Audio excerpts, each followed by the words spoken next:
पाठ 12 रमन की डायरी से।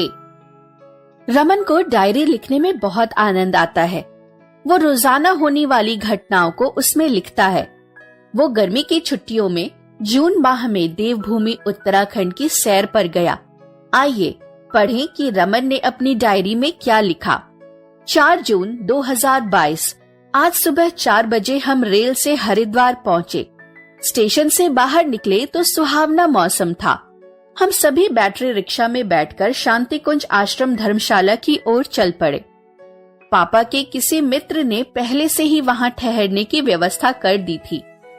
निकट ही गंगा नदी थी, सो ठंडी ठंडी हवा लग रही थी, जो हमें प्रेरित कर रही थी कि अभी चलें और उसमें गोते लगाएं। हमें थकान भी काफी हो गई थी। धर्मशाला पहुंचकर हमने हल्का नाश्ता किया और आवश्यक सामान लेकर हर की पौड़ी की ओर चल पड़े। वो यहाँ से करीब 1 किलोमीटर दूर था। लगभग 20 मिनट में हम वहाँ पहुँच गए। वहाँ हमने देखा कि सुबह सुबह हजारों लोग गंगा नदी में हर हर गंगे कहकर गोते लगा रहे थे। सूर्य के प्रकाश से गंगा का पानी सोने की भांति चमक रहा था। चारों ओर से मंदिरों की घंटियों तथा पूजा पाठ व कीर्तन की मधुर आवाजें आ रही थीं। मनमोहक दृश्य था। हम 2 घंटों तक गंगा में नहाते रहे।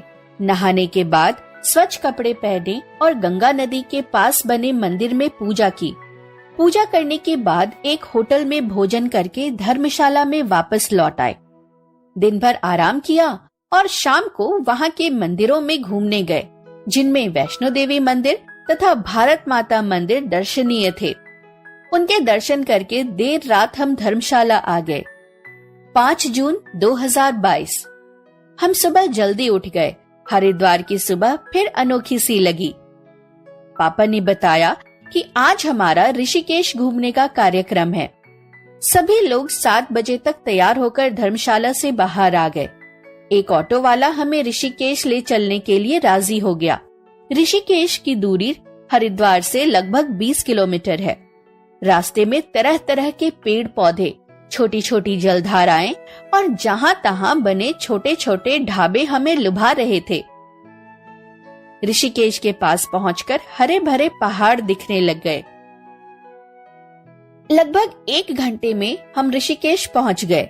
ये जगह हरिद्वार के मुकाबले थोड़ी छोटी है, इसलिए यहाँ पर हरिद्वार की तरह अधिक चहल पहल नहीं थी। यहाँ का माहौल शांति प्रदान करने वाला था।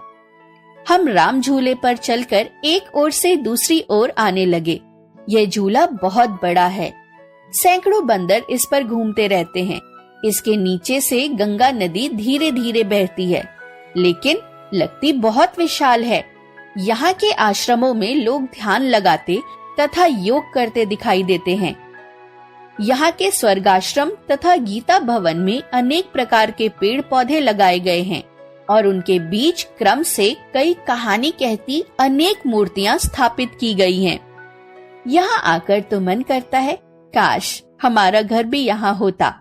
दोपहर का भोजन करने के बाद हम लक्ष्मण झूला देखने गए। देर शाम तक हम हरिद्वार अपने कमरे पर लौट आए। 6 मई 2022 आज हम कल की अपेक्षा थोड़ा और जल्दी उठे। पापा बोले आज हम नीलकंठ मंदिर जाएंगे। पापा ने बताया कल हमने ऋषिकेश में जो पहाड़ देखे थे, नीलकंठ नामक स्थान उन पहाड़ों के ठीक पीछे है, जहां भगवान शिव ने तपस्या की थी। हम तैयार हो चुके थे, तभी पापा एक टैक्सी ले आए। हम उसमें बैठकर बहुत खुश हुए। टैक्सी वाले ने बताया कि नीलकंठ तो ऋषिकेश से भी 15-20 किलोमीटर ऊपर है। लगभग 3 घंटे में हम वहां पहुंच गए।